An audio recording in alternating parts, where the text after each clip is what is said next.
Hello everyone. तो coworking space से एक और हाई ग्रोथ कंपनी के क्वार्टर थ्री के रिजल्ट आ गए हैं। कंपनी का नाम है ईएफसी लिमिटेड। तो फर्स्ट हम लोग इस कंपनी के क्वार्टर थ्री के रिजल्ट का एनालिसिस करेंगे एंड लास्टली ये जानने की कोशिश करेंगे क्या इस कंपनी के अंदर ऐसे कोई अपॉर्चुनिटी बनती हुई दिखाई दे रही है क्या। तो क्वार्टर थ्री के रिजल्ट का एनालिसिस करने से पहले एक बार ये जान लेते हैं कि कंपनी के मैनेजमेंट की तरफ से FY26 के लिए क्या ग्रोथ गाइडेंस था। मेजरली इस कंपनी के तीन बिजनेस वर्टिकल हैं। फर्स्टली है ऑफिस लीजिंग वाला पार्ट, सेकंड है डिजाइन एंड बिल्ड वाला पार्ट एंड थर्ड है फर्नीचर वाला पार्ट। एंड जो इनका ऑफिस लीजिंग वाला वर्टिकल है, तो FY25 कंप्लीट होने के बाद में टोटल सीट कैपेसिटी था लगभग 60,000 सीट्स का। मैनेजमेंट का गाइडेंस था कि FY26 के अंदर हम लोग अराउंड 20,000 सीट्स के आसपास ऐड कर देंगे। मतलब सीट कैपेसिटी के परस्पेक्टिव से लगभग 30 से 35% से ग्रोथ करने का गाइडेंस था। एंड जो इनका सेकंड वर्टिकल है डिजाइन एंड बिल्ड वाला, उसके लिए मैनेजमेंट का गाइडेंस था लगभग 50% से ग्रोथ करने का। एंड जो इनका फर्नीचर वाला वर्टिकल है, ये वाला वर्टिकल रिसेंट में स्टार्ट हुआ है 3 से 4 क्वार्टर पहले। एंड जो कंपनी का मेजर रेवेन्यू है वो फर्स्ट एंड सेकंड वाले वर्टिकल से आता है। तो ओवरऑल यदि बात करें तो कंपनी के मैनेजमेंट की तरफ से FY26 के अंदर अपने रेवेन्यू को लगभग 35 से 40% से ग्रोथ कराने का गाइडेंस था।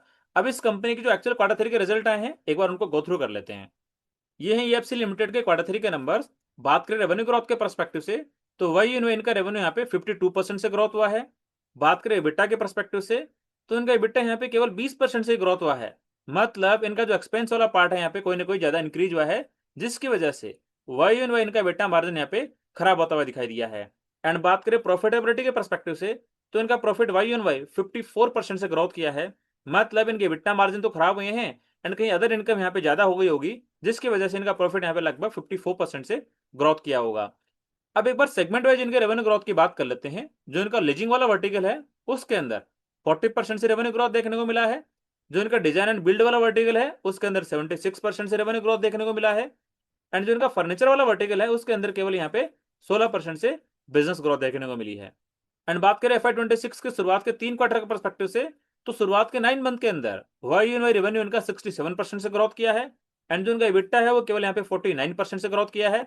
मतलब वाई लेवल पे भी जो इनका इबिट्टा मार्जिन है यहाँ पे खराब होता हुआ दिखाई दिया है। जबकि बात करें प्रॉफिटेबिलिटी के परस्पेक्टिव से, तो प्रॉफिट इनका यहाँ पे लगभग 79% से ग्रोथ किया है। मतलब यहाँ पे कोई अदर इनकम में ज्यादा ऐड हुआ होगा, जिसकी वजह से इनका प्रॉफिट यहाँ पे लगभग 79% से ग्रोथ हुआ होगा।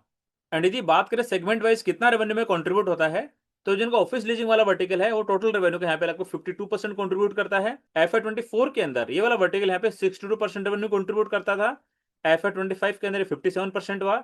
एंड अभी करंटली लगभग यहाँ पे 52% यहाँ पे कंट्रीब्यूट करता है। जो इनका डिजाइन एंड बिल्ड वाला वर्टिकल है, वो यहाँ पे रैपिडली एक्सपेंड हो रहा है। FY24 के अंदर 27% रेवेन्यू का कंट्रीब्यूट करता था। FY25 में 40% रेवेन्यू का कंट्रीब्यूट करता था। एंड करंटली FY26 के अंदर यहाँ पे लगभग 42% यहाँ पे कंट्रीब्यूट किया है। एंड बात करें फर्नीचर वाले वर्टिकल के बारे में, तो करंटली FY26 के अंदर शुरुआत के 3 क्वार्टर के अंदर जो इनका फर्नीचर वाला सेगमेंट है, वो टोटल रेवेन्यू के यहाँ पे लगभग 6% कंट्रीब्यूट किया है। मतलब इस कंपनी का जो मेजर रेवेन्यू है वो ऑफिस लीजिंग वाले पार्ट से आता है। एंड साथ में जो डिजाइन एंड बिल्ड वाला वर्टिकल है, उससे आता है। फर्नीचर वाला वर्टिकल इनका अभी छोटू सा वर्टिकल है, जिसको ये कंपनी कंसिस्टेंटली ग्रो कराने के लिए देख रही है। एंड जो इनका ऑफिस लीजिंग वाला वर्टिकल है, उसके बारे में थोड़ा और डिटेल में डिस्कस कर लेते हैं। करंटली जो इनकी सीट कैपेसिटी हो गई है लगभग 73,000 सीट से ज्यादा कैपेसिटी हो गई है। मतलब FY25 कंप्लीट होने के बाद में इनकी सीट कैपेसिटी थी लगभग 60,000 सीट्स की। इसका मतलब शुरुआत के 3 क्वार्टर के अंदर इस कंपनी ने यहाँ पे लगभग 13 से 14,000 सीट्स यहाँ पे ऐड करी है। टोटल गाइडेंस था 20,000 सीट ऐड करने का FY26 के अंदर। मतलब अपने गाइडेंस को अचीव करने के लिए क्वार्टर 4 के अंदर इस कंपनी को यहाँ पे लगभग 6 से 7,000 सीट्स यहाँ पे ऐड करनी पड़ेगी। एंड यदि बात करें सीट ऑक्यूपेंसी परसेंटेज के परस्पेक्टिव से, तो करंटली इनका सीट ऑक्यूपेंसी परसेंटेज 90% से प्लस है। मतलब जो सीट्स इनकी अवेलेबल हैं, जो कैपेसिटी अवेलेबल है, वो यहाँ पे अच्छे से फुलफिल होती हुई दिखाई दे रही है। एंड बात करें पर सीट के रेंट के परस्पेक्टिव से, तो ये लोग एक सीट का मंथली लगभग 7,000 से 7,300 रुपए चार्ज करते हैं। इस कंपनी के जो टोटल ऑफिस स्पेसेज अवेलेबल हैं, टोटल सेंटर अवेलेबल है, वो लगभग 90 के आसपास में है। उसमें से 18 सेंटर इनके खुद के ऑन सेंटर है। मतलब वहां पे जो लैंड है और जो बिल्डिंग बनी हुई है, वो दोनों ही कंपनी के ऑन प्रॉपर्टी है। जबकि जो बाकी के 72 प्रॉपर्टीज है, वो यहाँ पे लीज पे ली हुई किसी लैंडलॉर्ड से। एंड यदि बात करें रेवेन्यू कंसंट्रेशन के परस्पेक्टिव से, तो इनके ऑफिस स्पेस लीजिंग वाले वर्टिकल के अंदर जो 23% रेवेन्यू आता है, वो टॉप 10 क्लाइंट से आता है। मतलब रेवेन्यू कंसंट्रेशन के परस्पेक्टिव से यहाँ पे ऐसा कोई दिक्कत नहीं है। एंड बात करें डिजाइन एंड बिल्ड वाले वर्टिकल के बारे में, तो इसके लिए इनकी खुद की सब्सिडरी हुआ करते थे व्हाइट हिल्स नाम से, जिसको कंपनी ने दिसंबर के महीने में खुद से एक्वायर कर लिया था शेयर स्वैपिंग डील के द्वारा। जिसके बाद प्रमोटर की होल्डिंग यहाँ पे इंक्रीज हो गई थी। तो करंटली इस वाले वर्टिकल के अंदर जो इनकी ऑर्डर बुक है लगभग 160 करोड़ रुपए की है। एंड इस वाले वर्टिकल के अंदर इनके पास 80 लोगों से ज्यादा की टीम है जो यहाँ पे डिजाइनिंग और इंजीनियरिंग का काम करते हैं। एंड बात करें फर्नीचर वाले सेगमेंट के बारे में, तो करंटली इनकी जो मैन्युफैक्चरिंग कैपेसिटी है फर्नीचर की, उस कैपेसिटी से एनुअली ये लोग लगभग 275 से 300 करोड़ रुपीज का रेवेन्यू अचीव कर सकते हैं। एंड करंटली फर्नीचर वाले वर्टिकल के अंदर 40 करोड़ रुपीज की ऑर्डर बुक यहाँ पे देखने को मिल रही है। Q2 के बाद में इस कंपनी के पास फर्नीचर वाले सेगमेंट के अंदर लगभग 25 करोड़ रुपीज की ऑर्डर बुक थी। मतलब क्यूएनक्यू बेसिस पे जो इनका फर्नीचर वाला वर्टिकल है उसके अंदर ऑर्डर बुक यहाँ पे इंक्रीज होती हुई दिखाई दे रही है। अब एक बार डिटेल में जानने की कोशिश करते हैं कि इस कंपनी के जो EBITDA मार्जिन है यहाँ पे इतने श्रिंक क्यों हुए हैं। बिकॉज लास्ट ईयर Q3 के अंदर इनके EBITDA मार्जिन थे 52% के आसपास में। एंड Q2 FY26 के अंदर इनके EBITDA मार्जिन थे 44% के आसपास में। एंड करंटली जो Q3 के रिजल्ट आए हैं इसके अंदर इनके EBITDA मार्जिन है लगभग 41% के आसपास में। तो एक बार ये जानते हैं कि कंसिस्टेंटली इनके EBITDA मार्जिन यहाँ पे फॉल होते हुए क्यों दिखाई दे रहे हैं। तो डिटेल में जानने के लिए जो इनके एक्सपेंसेस के मल्टीपल सेगमेंट है उसके अंदर किस रेट से ग्रोथ हुआ है उसको एक बार जानने की कोशिश करते हैं। तो बात करें कॉस्ट ऑफ सर्विस के परस्पेक्टिव से, तो वाई एन वाई यहाँ पे लगभग 62% से ग्रोथ देखने को मिली है, जबकि रेवेन्यू यहाँ पे केवल 52% से ग्रोथ हुआ है। इंप्लॉय एक्सपेंसेस के परस्पेक्टिव से बात करें तो वाई एन वाई वाला खर्चा यहाँ पे लगभग 60% से ग्रोथ हुआ है, जबकि रेवेन्यू यहाँ पे केवल 52% से ग्रोथ हुआ है। एंड यदि बात करें अदर एक्सपेंसेस वाले सेगमेंट के बारे में, तो लास्ट ईयर Q3 के अंदर यहाँ पे अदर एक्सपेंसेस था लगभग 9 करोड़ रुपए का, जबकि इस साल Q3 के अंदर अदर एक्सपेंस आया लगभग 43 करोड़ रुपए का।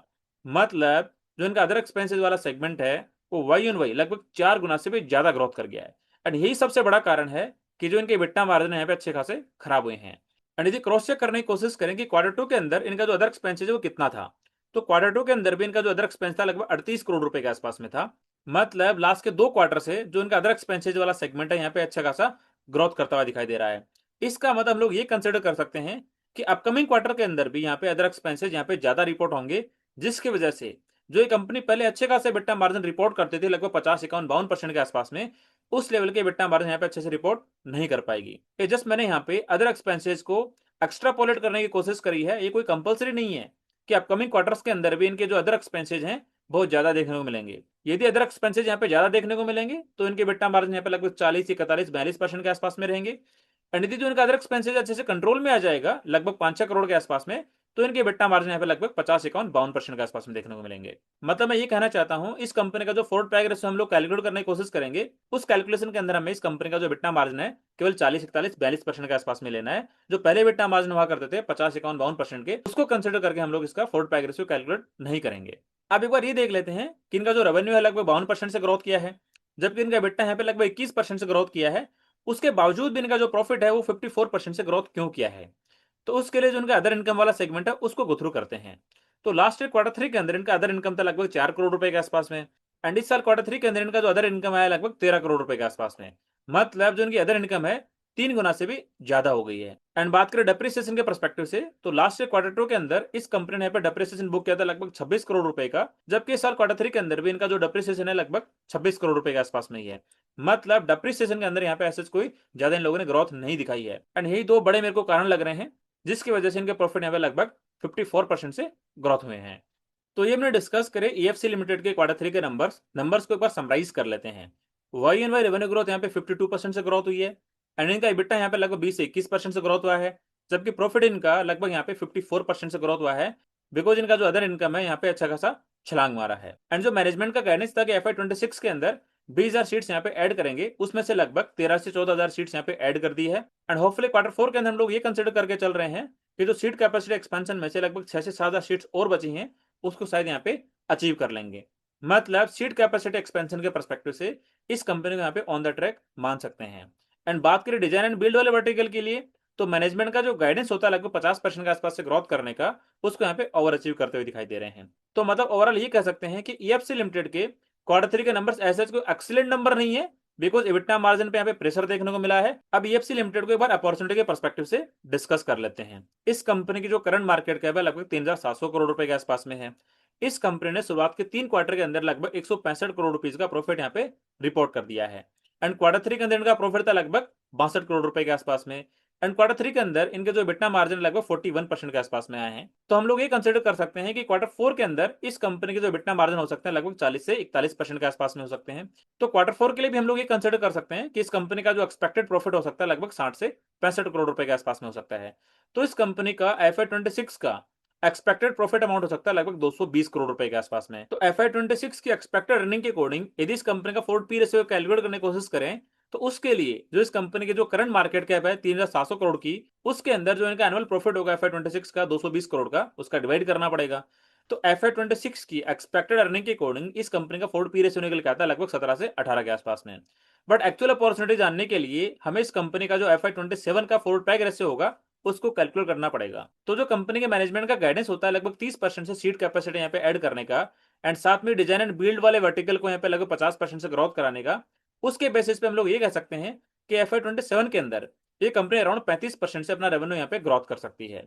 एंड बात करें प्रॉफिटेबिलिटी के परस्पेक्टिव से तो उसके अंदर हमें थोड़ा कंजर्वेटिवली यहाँ पे कैलकुलेट करना पड़ेगा, बिकॉज क्वार्टर 2 क्वार्टर 3 के अंदर इनके बिट्टा मार्जिन यहाँ पे अच्छे रिपोर्ट नहीं हुए हैं। तो ऑल्दो हम लोग ये कंसिडर कर सकते हैं कि इनका जो रेवेन्यू है लगभग 35% से तो ग्रोथ होगा, बट इनका प्रॉफिट यहाँ पे लगभग 20 से 25% से ग्रोथ होने की पॉसिबिलिटी कंसिडर करके चलते हैं। तो इनका FY27 का जो एक्सपेक्टेड प्रॉफिट हो सकता है लगभग 270 से 280 करोड़ रुपए के आसपास में। तो उसके बेसिस पे यदि फोर्ड पी रेशियो कैलकुलेट करने की कोशिश करें तो निकल के आता है लगभग 13 से 14 के आसपास में। एंड इस कंपनी की जो FY27 के अंदर प्रॉफिट ग्रोथ होगी लगभग 25% के आसपास में, ऑल द बिजनेस की ग्रोथ यहाँ पे लगभग 35% के आसपास में होगी। तो यदि इस कंपनी का फोर्ड पैग रेशियो कैलकुलेट करने की कोशिश करें तो निकल के आता है लगभग 0.4 से 0.5 के आसपास में। इसका मतलब EFC लिमिटेड का स्टॉक यहाँ पे करंटली फोर्ड पैग रेशियो के परस्पेक्टिव से एक अट्रैक्टिव वैल्यूएशन पे ट्रेड कर रहा है। मतलब EFC लिमिटेड एक ऐसी कंपनी है जो ऑफिस लीजिंग वाले सेगमेंट से बिलोंग करती है, जिस सेक्टर के अंदर एक अच्छा खासा टेलविंड है। एंड FY27 के अंदर कंपनी अराउंड 35% से अपना बिजनेस ग्रोथ कर सकती है। एंड करंटली इस कंपनी का स्टॉक यहाँ पे 0.5 के फॉरवर्ड पैग रेशियो पे ट्रेड कर रहा है। बट ये मैंने जस्ट मेरा पर्सपेक्टिव शेयर किया है, ये मेरी तरफ से कोई स्टॉक रिकमेंडेशन नहीं है। आप लोग अपनी खुद की रिसर्च करना, खुद का एनालिसिस करना, एंड जो आपके इन्वेस्टमेंट एडवाइजर हैं उनसे डिस्कस करके ही डिसाइड करना कि आपको इस स्टॉक के अंदर इन्वेस्टमेंट करना है या फिर नहीं करना है।